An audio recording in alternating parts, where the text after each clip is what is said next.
Thanks for watching.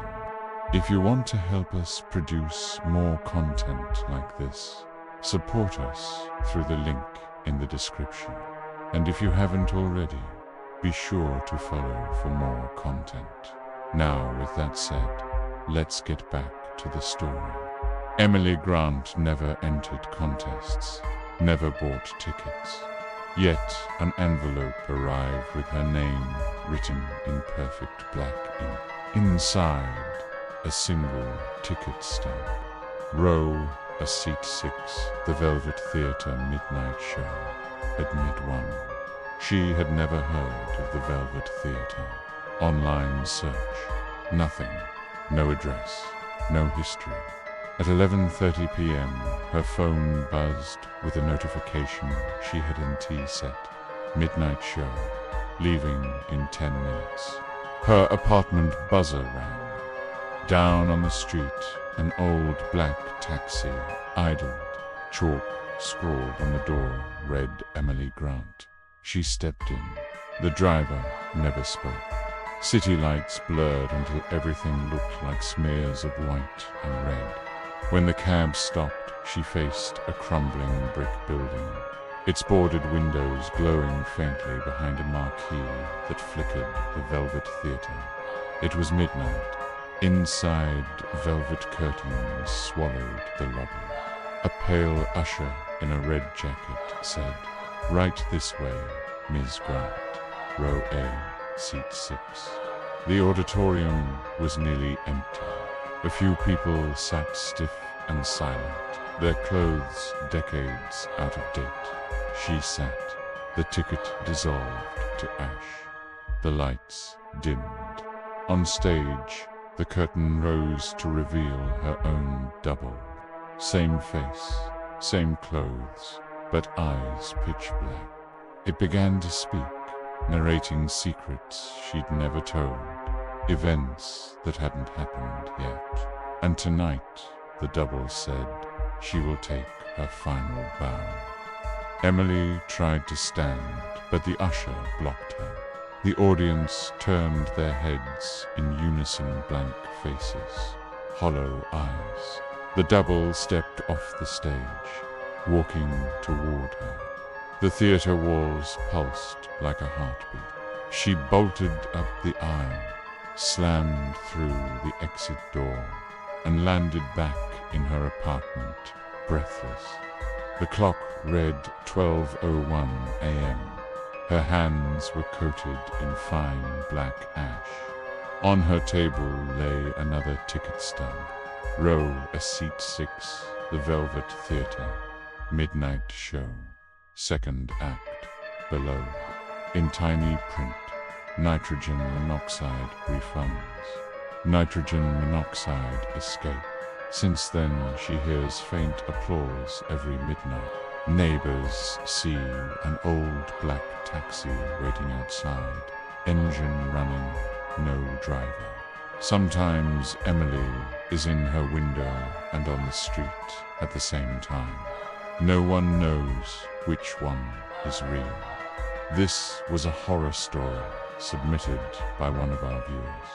Do you think you could resist the urge to find out what happens next after reading that first line? Let me know in the comments. Like the video and subscribe to Fear in 60 Seconds for more nightmare stories. Some of our other popular stories have also been adapted into audiobooks and are available now. Check them out through the link in the description below. We VA also partnered with an app that brings these terrifying tales to your ears wherever you might be. The app is available on iOS and Android, and we've got plenty more stories to share. Our curated collection of scary stories from the internet are just a tap away on your phone whenever you want them. Now this month, we're super excited to share 2 new episodes each week on the channel. That's right, every Friday and Saturday at 9 p.m. Eastern Standard Time.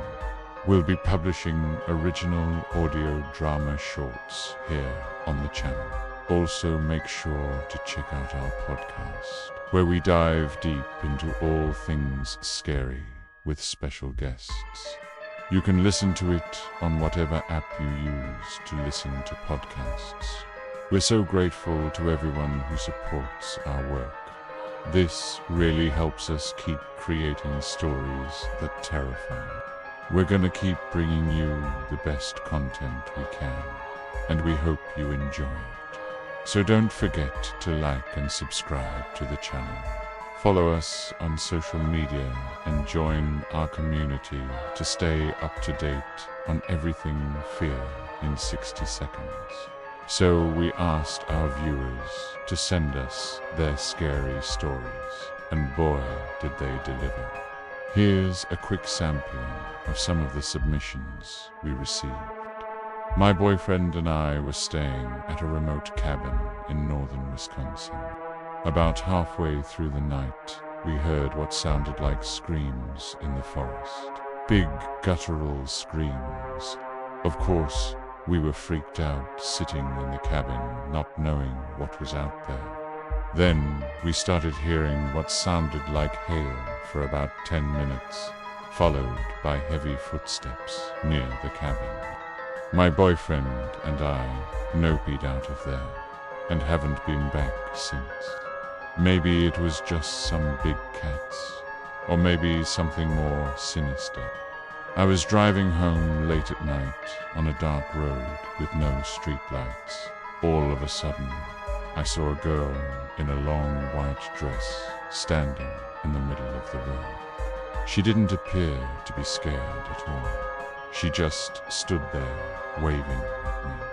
I slammed on the brakes and rolled down my window and yelled at her, "Hey, get out of the road." She didn't respond verbally, but she mouthed the words, "Help me," and then she began to cry. I told her to get out of the road again, but she refused. She continued crying and gesturing to the side of the road. Finally, I got out of my car and walked over to hers. That's when I realized she wasn't actually there. There was no car, no footprints, no headlights, no nothing. Just a dark road and a little gravel crunching under my shoes. I was hanging out with some friends, and we decided to visit an abandoned house, rumored to be haunted. As we approached, we noticed that the front door was slightly ajar. Being stupid teenagers, we decided to go inside. It was freezing cold, and we only had a flashlight to light the way. As we crept through the house, my friend shone the flashlight into the corner of a room and screamed. There was a figure sitting in the corner, and it looked like a small person covered in dirt. We shone the light at it, and it moved. Then it scurried away, and we never saw it again.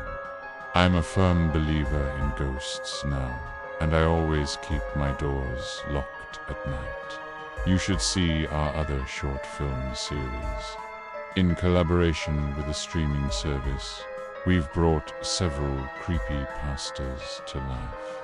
Watch our adaptations of classics like Jeff the Killer and Smile Dog, or lesser-known creepypastas like The Hookman and Siren Head. Plus, we've even produced original stories like The Last Entry and The Caretaker. And don't forget, we've got more content coming your way every weekend at 9 p.m. Eastern Standard Time. See you soon.